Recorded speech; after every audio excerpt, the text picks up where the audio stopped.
আজ আমাদের বাজারে অনেক দিন পর দেখতে পেলাম এই গোল লাউটা। তো দেখতে পেয়েছি যখন নিয়ে চলে এসেছি বন্ধুরা।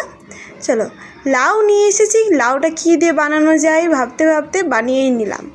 তো বলো তো বন্ধুরা, আজকে লাউটা কী দিয়ে বানাতে চলেছি তোমরা একটু গেস করো তো। নমস্কার বন্ধুরা, সবাই কেমন আছো? আশা করছি সবাই ভালো আছে। আমি রিঙ্কি, সবাইকে রাধে রাধে। আবার একটি নতুন ভিডিও নিয়ে তোমাদের সামনে চলে আসলাম। পুরো ভিডিওটা দেখতে থাকো বন্ধুরা।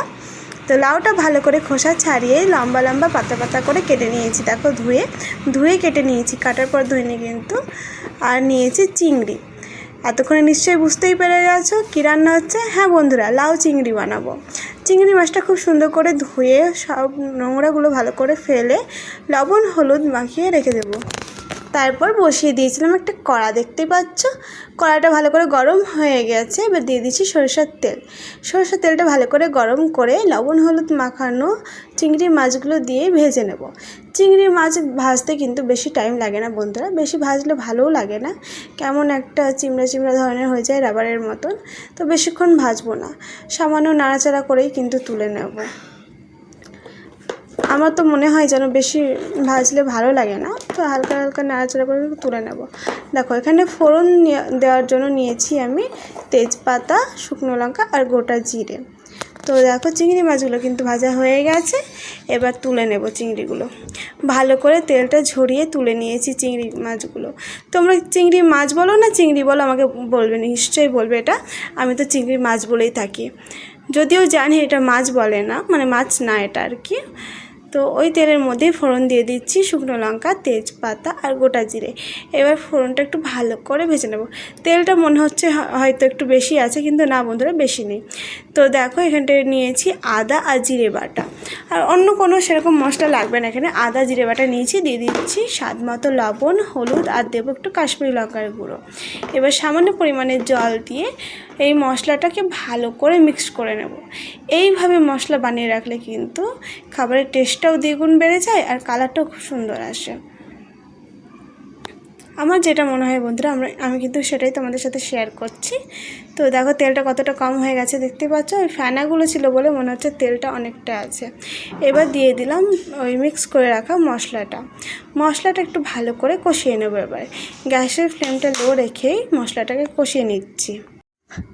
তারপর দিয়ে দিলাম ধুয়ে কেটে রাখা লাউ, আর দিয়েছিলাম দুটো কাঁচা লঙ্কাগুলো বেশ ভালোই ঝাল আছে। আমি ঝাল যেহেতু খাই না সেরকম, সেই জন্য দুটো কাঁচা লঙ্কা দিয়েছিলাম। একটু নাড়াচাড়া করে ঢাকা দিয়ে রেখে দিলাম।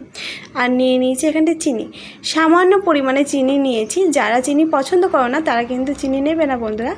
আমার যেন মনে একটু মিষ্টিটা দিলে ভালো হয়, সেই জন্য আমি একটু চিনি নিয়েছি। তো মাঝে মধ্যে ঢাকা খুলে দেখে নিতে হবে, একটু নাড়াচাড়া দিয়ে নিতে হবে। দেখেছো কতটা জল বার হয়েছে। লাউটা কচি ছিল বেশ, সেই জন্যই জলটা বার হয়েছে। এবার যদি লাউটা কচি না থাকে, জল বার না হলে তোমরা একটু সামান্য জল দিতেই পারো। দেখো চিনিটা দিয়ে আবারও ভালো করে নাড়াচাড়া করে নিচ্ছি, আবারও কিন্তু ঢাকা দিয়ে রেখে দেবো। এইভাবে আজকে লাউটা বানিয়ে নিচ্ছি। মাঝে মধ্যে কিন্তু দেখে নিতে হবে ঢাকা খুলে। তো জলটা মরিয়ে নিতে হবে, যতক্ষণ না জলটা মরছে আমি ততক্ষণ কষিয়ে নেব। দেখো ভেজে রাখা চিংড়ি মাছগুলোও দিয়ে দিলাম। তো আবারও ভালো করে নাড়াচাড়া করে ঢাকা দিয়ে রেখে দেবো আমি। এই ঢাকা দিলে কিন্তু কষানোটাও হয়ে যাবে, লাউটাও ভালো কিন্তু সেদ্ধ হয়ে যাবে। তো যতক্ষণ জলটা আছে আমি ততক্ষণ কিন্তু কষিয়ে নিচ্ছি। দেখেছো অনেকটাই শুকনো হয়ে এসেছে, আর লাউটাও খুব সুন্দর সেদ্ধ হয়ে গেছে। কচি লাউ ছিল, বেশিক্ষণ টাইম লাগেনি সেদ্ধ হতে, অনেক আগেই সেদ্ধ হয়ে গেছে। এবার দিয়ে দিচ্ছি সামান্য পরিমাণে গরম মশলা। এই গরম মশলা কিন্তু আমি নিজেই বানিয়ে থাকি বন্ধুরা। যারা নতুন দেখছো আমার ভিডিওটা তাদের জন্য এটা, আর আমার পুরনো বন্ধুরা তো সবাই জানো আমি এটা ঘরেই বানিয়ে থাকি। আমার কাছে এটাই সবথেকে বেস্ট মনে হয়। তো এবার ভালো করে নাড়াচাড়া করে নিলেই কিন্তু একদম রেডি আমাদের লাউ চিংড়ি। তো চলো একটা বাটির মধ্যে নামিয়ে নিই। দেখো একটা বাটির মধ্যে নামিয়ে নিচ্ছি। দেখলে কত সহজেই বানানো হয়ে গেল, কোনো ঝামেলা নেই, আর খেতে কিন্তু দুর্দান্ত হয়।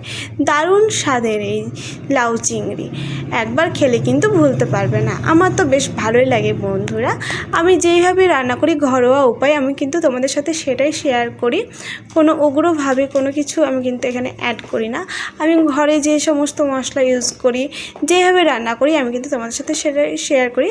এটা কিন্তু খুবই হেলদি হয়। তো চলো বন্ধুরা আবারও দেখাবে অন্য কোনো ভিডিওতে। আর এতক্ষণ ধরে আমার ভিডিওটা দেখার জন্য সবাইকে অসংখ্য ধন্যবাদ।